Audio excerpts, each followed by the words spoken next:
Today, let's talk about the man who wrote some of the most powerful words in American history, and yet most people have no idea who he is.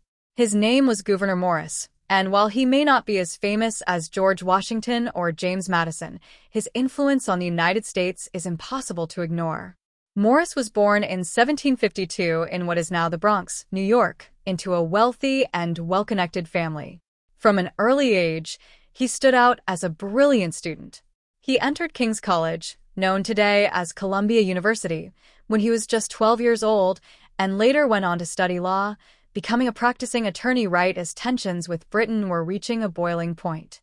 When the American Revolution began, Morris didn't stay on the sidelines. He stepped into public service, first in New York's Provincial Congress and later in the Continental Congress. While there, he became involved in efforts to improve the struggling Continental Army, which had been dealing with poor conditions and lack of support. He even signed the Articles of Confederation, making him one of the early architects of the new nation.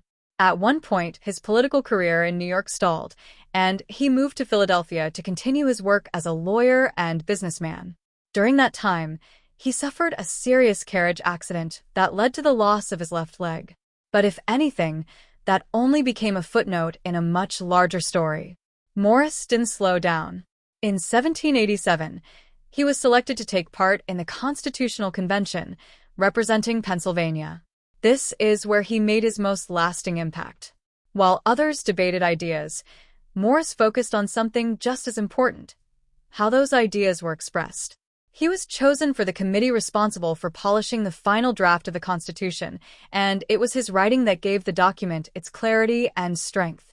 He is widely credited with writing the opening of the Constitution, including the now famous words, "We the people of the United States." Morris was also ahead of his time in some ways. He openly criticized slavery during the convention, calling it incompatible with the ideals the country was supposed to represent.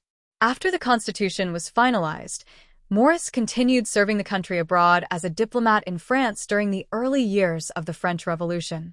Later, he returned home and served a term in the United States Senate.